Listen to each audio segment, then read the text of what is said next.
स्वागत है दोस्तों आज के हमारे इस वीडियो में। दोस्तों आज हम प्रश्नावली 3.3 को सॉल्व करने वाले हैं।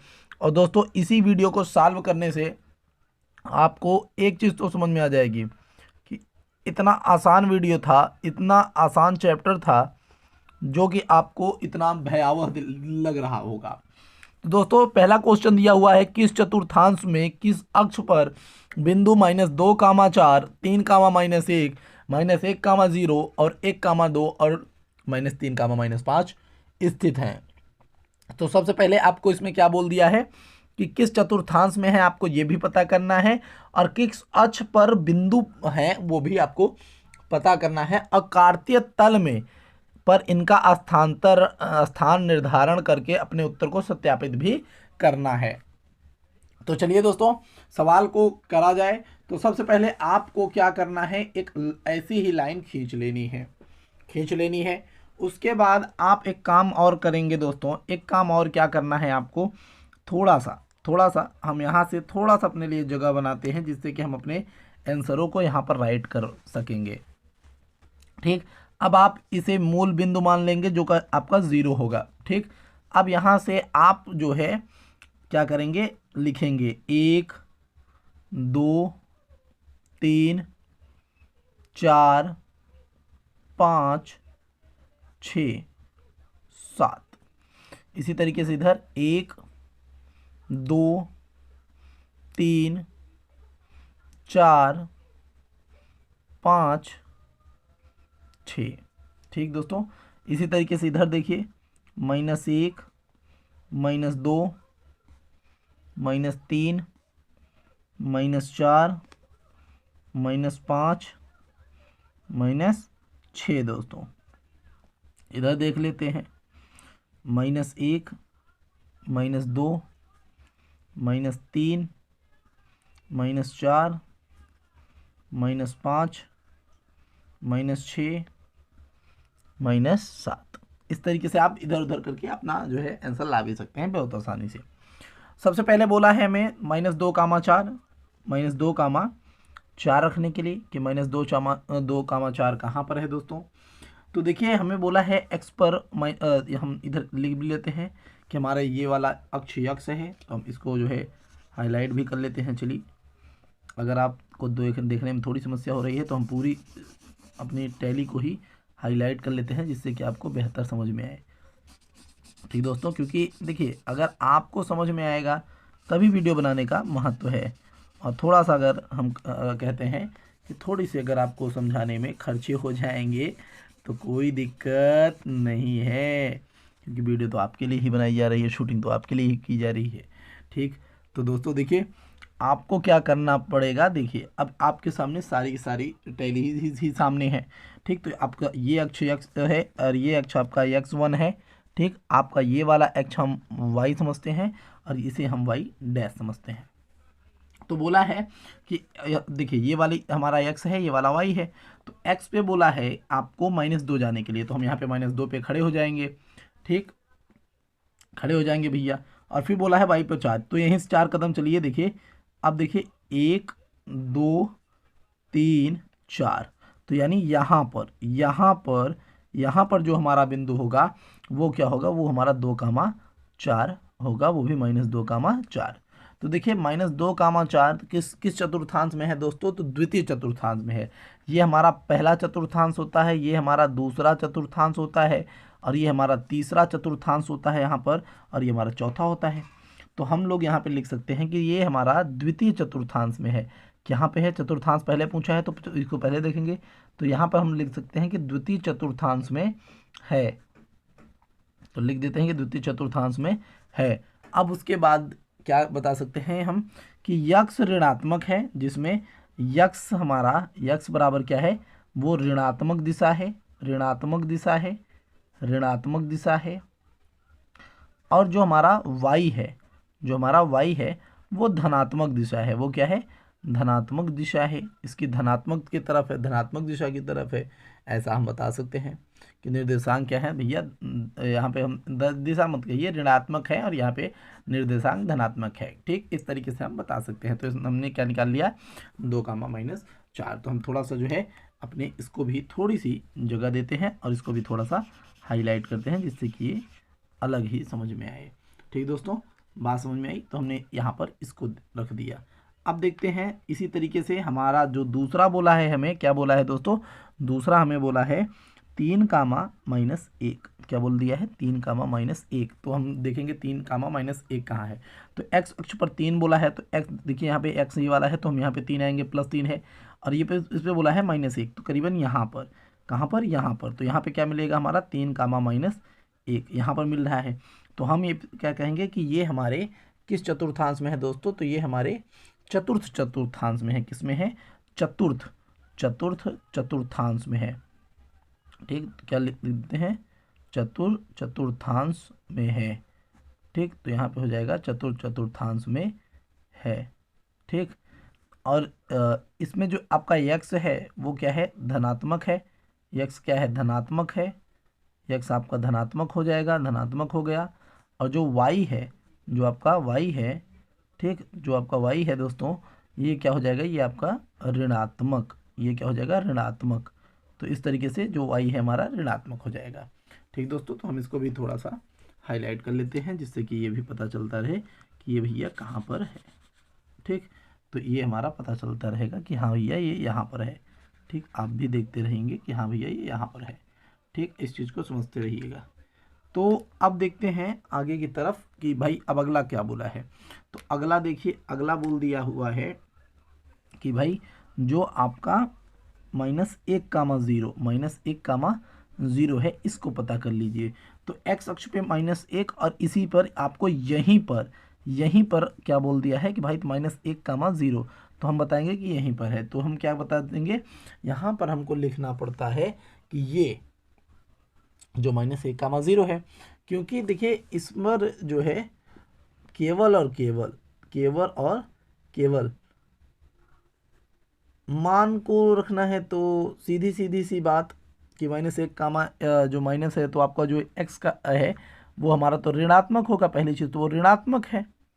देखिए एक्स अक्ष पर है तो ये तो माइनस का मान तो ऋणात्मक होगा। और एक्स अक्ष पर स्थित है क्योंकि इसका एक्स भाई ऋणात्मक है और वाई निर्देशांक 0 है। वाई निर्देशांक क्या है? 0 है। तो वाई निर्देशांक क्या है इसका?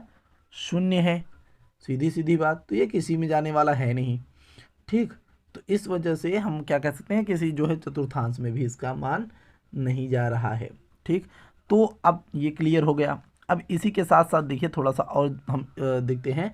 तो अगला नंबर बोला है हमें क्या कि हम इस पर चेक कर लें, जो हमारा 1, 2 है। तो 1, 2 है, तो एक्स अक्ष पर 1 है और वाई अक्ष पर 2 है। तो यहाँ पर आएगा हमारा 1, 2। तो देख लीजिए वापस से किस चतुर्थांश में आ रहा है दोस्तों। देखिए तो ये हमारा फिर से प्रथम चतुर्थांश में आ रहा है। किस में आ रहा है? प्रथम चतुर्थांश में आ रहा है। तो हम लिख सकते हैं कि प्रथम चतुर्थांश में है। और जो यक्स का मान है वो भी धनात्मक है। जो यक्स का मान है वो भी धनात्मक है और जो वाई का मान है वो भी धनात्मक है। दोनों धनात्मक है। चलिए अब चलिए यहीं पर हम अपना जो है हमारा लास्ट वाला कि -3, -5, -3, तो देखिए ये हमारा -3 तो यहाँ पे है एक्स अक्ष पे। देखिए ये एक्स है और ये वाई है, तो आपको भी पता है। तो ये -3 है और ये -5 रहा हमारा। तो करीबन हमारा यहाँ पर आएगा -3, -5। ठीक, तो इस तरीके से हम क्या बताएंगे कि ये हमारे तीसरे में आ रहा है। किस में आ रहा है? तृतीय चतुर्थांश में। किस में आ रहा है? तृतीय चतुर्थांश में हमारा आ रहा है। तो x का मान भी क्या है? ऋणात्मक है।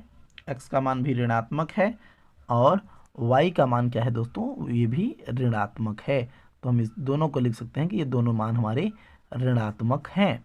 ठीक, तो इस तरीके से ये एक तरफ का तो सॉल्व हो गया। इस तरीके से दोस्तों क्या होता है कि हमारा एक साइड का तो सॉल्व हो रहा है, एक साइड का सॉल्व हो गया। चलते हैं देखते हैं अब एक और आगे का जो हमारा क्वेश्चन है इसमें क्या बन रहा है। तो जो दूसरा देखिए, जो हमारा क्वेश्चन नंबर दूसरा है, जो हमारा क्वेश्चन नंबर दूसरा है, क्वेश्चन नंबर दूसरा क्या कह रहा है दोस्तों? क्वेश्चन नंबर सेकंड आ गया है। क्वेश्चन नंबर अब सेकंड की बारी है। तो बहुत अच्छी सवालें हैं, बहुत मस्त सवालें हैं। तो कह रहा है अक्षों पर दूरी का उपयुक्त लेख एक लेकर नीचे सारणी में दिए गए बिंदुओं को तल पर आरेखित करिए। तो सीधे सीधे से बात है, करना क्या है कि जो आपको एक बॉक्स दिया हुआ है देख लेते हैं, इसमें जो वैल्यू है एक्स और वाई की वैल्यू दी हुई है कि आपको एक्स और वाई की वैल्यू ये है। उसमें आपको एक तरफ एक्स की वैल्यू दी है, एक तरफ वाई की, ठीक इसी तरीके से दिया है। जैसे एक्स अक्ष की अगर वैल्यू कहीं पर -2 है तो उसके नीचे 8 दिया है, यानी यहाँ से आपका एक बन जाएगा -2, 8। फिर आपको दूसरी तरफ दिया हुआ है दोस्तों, दूसरी तरफ दिया हुआ है -1, 7, तो आपको मिल जाएगा -1, 7, आपको मिल जाएगा -1, 7। फिर आपको दूसरी साइड में दिया हुआ है दोस्तों 0, 0, 125, आपको दे दिया है 0 -125, क्या बोल दिया है 0 और 125, और इसमें यहाँ पर दशमलव दिया है, ठीक। तो ध्यान से देखिएगा, यहाँ पर आपको दशमलव दिया है 1, 2, 5 के बीच में। फिर उसके बाद आपको बोला है 1 और यहाँ पर 3, यानी इससे आपको देखिए 0, -1, 2, 5 ये मिलेगा, और उसके बाद आपको ये 1, 3 ये मिलेगा, ठीक। उसके बाद अगर आप देखेंगे तो आपको यहाँ पर 3 दिया हुआ है, फिर उसके बाद आपको यहाँ पे -1 दिया है, जिससे आपको यहाँ पर 3, -1 मिल जाएगा। अब आपको बस करना क्या है, इसी को दोस्तों उठा करके आपको अपने आंसर पर जो है छापना पड़ेगा, बस और कुछ नहीं करना है। तो हम वही करेंगे जो हम करते आ रहे हैं, जो अभी तक हमने किया है। क्या किया है दोस्तों, देखिए सबसे पहले हमें एक पूरा व्यवस्था बना लेनी है, पूरी एक व्यवस्था अपनी तैयार कर लेनी है, ठीक। अब इसमें हम क्या करेंगे दोस्तों, अब इसमें हम अपने वैल्यूज़ को पुट ऑन कर देंगे, ठीक दोस्तों। चलिए करते हैं। तो हमारा ये बिंदु तो हमारा 0 हो जाएगा, ठीक। अब यहाँ पे हम 1 लिख लेते हैं, यहाँ पर हम 1, यहाँ पर 2, यहाँ पर 3, यहाँ पर 4, यहाँ पर 5, यहाँ पर 6, इस तरीके से। फिर यहाँ पे 1, फिर यहाँ पे 2, फिर यहाँ पे 3, फिर यहाँ पे 4, फिर यहाँ पे 5, और फिर यहाँ पे 6। फिर यहाँ पे -1, फिर यहाँ पे -2, फिर यहाँ पे -3, फिर यहाँ पे -4, फिर यहाँ पे -5, ठीक दोस्तों।